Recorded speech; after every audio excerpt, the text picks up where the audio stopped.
आजगर गीता। आजगर गीता में एक विरक्त अवधूत द्वारा राजा प्रहलाद को दिए गए उपदेशों का वर्णन है। यह प्रकरण महाभारत के शांति पर्व में भीष्म द्वारा युधिष्ठिर को दिए गए उपदेशों के मध्य आया है।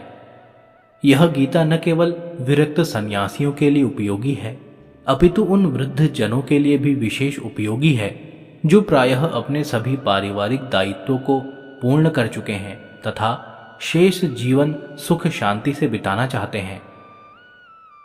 राजा युधिष्ठिर ने पूछा, पितामह, आप सदाचार के स्वरूप को जानने वाले हैं, कृपया यह बताइए किस तरह के आचार को अपनाकर मनुष्य शोक रहित हो इस पृथ्वी पर विचरण कर सकता है और इस जगत में कौन सा कर्म करके वह उत्तम गति पा सकता है। भीष्म जी कहते हैं, राजन, इस विषय में भी प्रहलाद तथा अजगर वृत्ति से रहने वाले एक मुनि के संवाद रूप प्राचीन इतिहास का दृष्टांत दिया गया है। एक सुदृढ़ चित्त, दुख शोक से रहित तथा बुद्धि सम्मत ब्राह्मण को पृथ्वी पर विचरते देख बुद्धिमान राजा प्रहलाद ने उससे इस प्रकार पूछा। प्रहलाद बोले, ब्राह्मण, आप स्वस्थ, शक्तिमान, मृदु, जितेंद्रिय, कर्म आरंभ से दूर रहने वाले, दूसरों के दोषों पर दृष्टि न डालने वाले, सुंदर और मधुर वचन बोलने वाले, निर्भीक, प्रतिभाशाली, मेधावी तथा तत्वज्ञ होकर भी बालकों के समान विचर रहे हैं।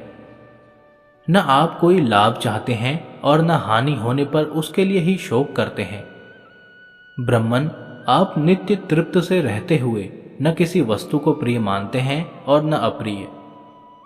सारी प्रजा काम क्रोध आदि के प्रवाह में पड़कर बही जा रही है, परंतु आप उधर से उदासीन जैसे जान पड़ते हैं तथा धर्म, अर्थ एवं काम संबंधी कार्यों के प्रति भी निश्चेष्ट से दिखाई देते हैं।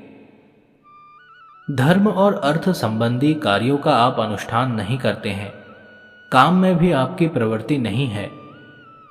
आप इंद्रियों के संपूर्ण विषयों की उपेक्षा करके साक्षी के समान मुक्त रूप से विचरते हैं।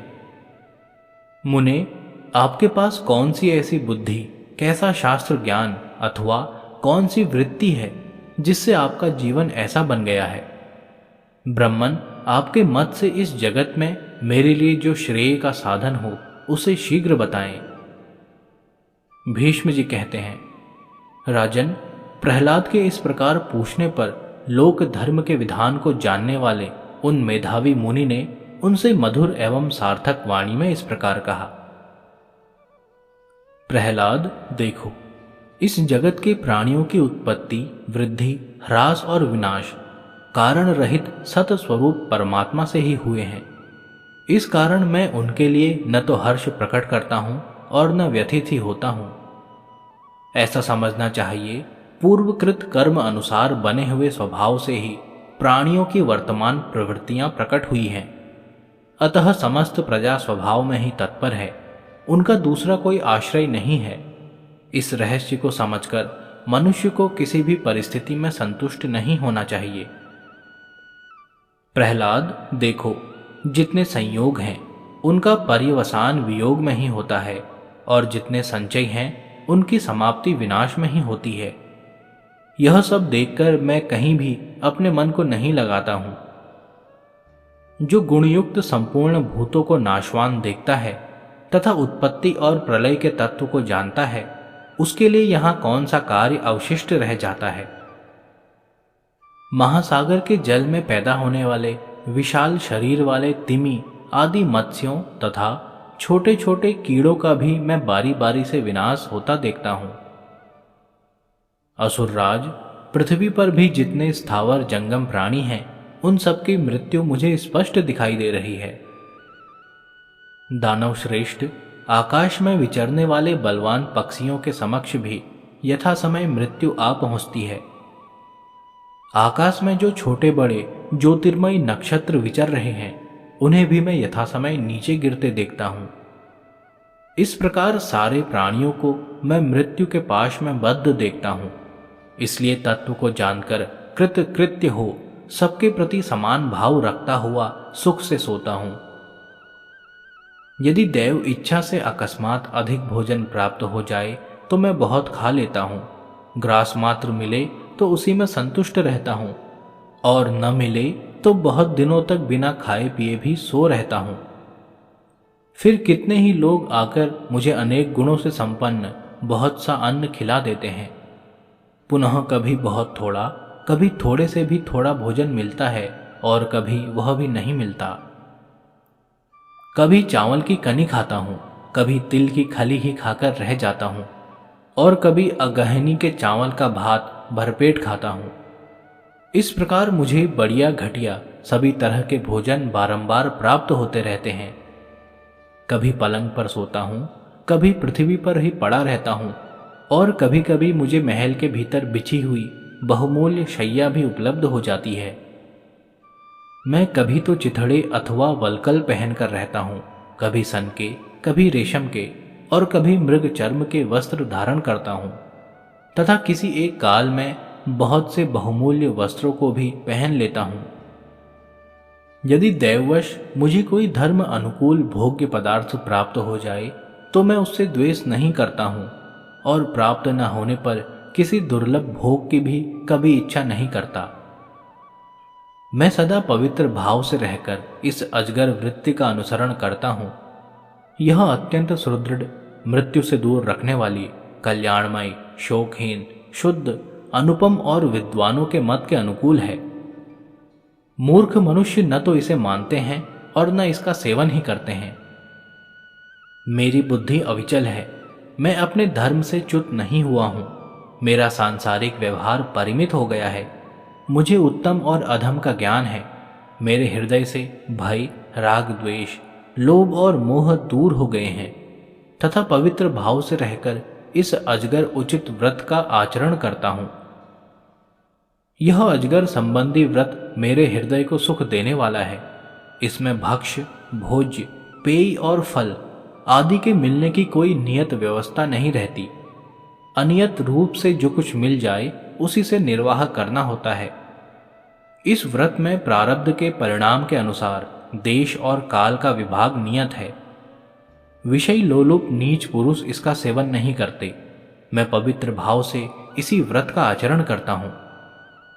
जो यह मिले वह मिले, इस प्रकार तृष्णा से दबे रहते हैं और धन न मिलने के कारण निरंतर विषाद करते हैं।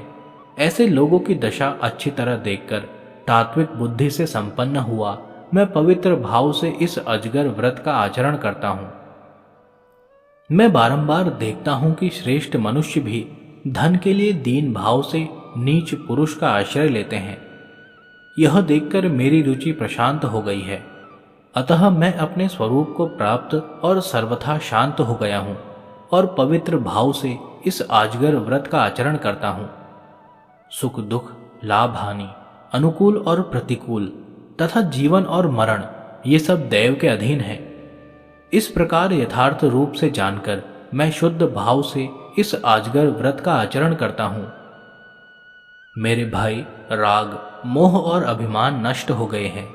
मैं धृति, मति और बुद्धि से संपन्न एवं पूर्णतया शांत हूं और प्रारब्धवश स्वतः अपने समीप आई हुई वस्तु का ही उपभोग करने वालों को देखकर मैं पवित्र भाव से इस अजगर व्रत का आचरण करता हूं।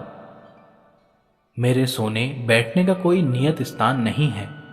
मैं स्वभावतः दम, नियम, व्रत, सत्य और शौचाचार से संपन्न हूं। मेरे कर्मफल संचय का नाश हो चुका है। मैं प्रसन्नता पूर्वक पवित्र भाव से इस अजगर व्रत का आचरण करता हूं। जिनका परिणाम दुख है, उन इच्छा के विषयभूत समस्त पदार्थों से जो विरक्त हो चुका है, ऐसे आत्मनिष्ठ महापुरुष को देखकर मुझे ज्ञान प्राप्त हो गया है। अतः मैं तृष्णा से व्याकुल असंयत मन को वश में करने के लिए पवित्र भाव से इस अजगर व्रत का आचरण करता हूं। मन, वाणी और बुद्धि की उपेक्षा करके इनको प्रिय लगने वाले विषय सुखों की दुर्लभता तथा अनित्यता, इन दोनों को देखने वाले की भांति मैं पवित्र भाव से इस अजगर व्रत का आचरण करता हूं। अपनी कीर्ति का विस्तार करने वाले विद्वानों और बुद्धिमानों ने अपने और दूसरों के मत से गहन तर्क और वितर्क करके ऐसे करना चाहिए, ऐसे करना चाहिए इत्यादि कहकर इस व्रत की अनेक प्रकार से व्याख्या की है। मूर्ख लोग इस आजगर वृत्ति को सुनकर इसे पहाड़ की चोटी से गिरने की भांति भयंकर समझते हैं, परंतु उनकी वह मान्यता भिन्न है।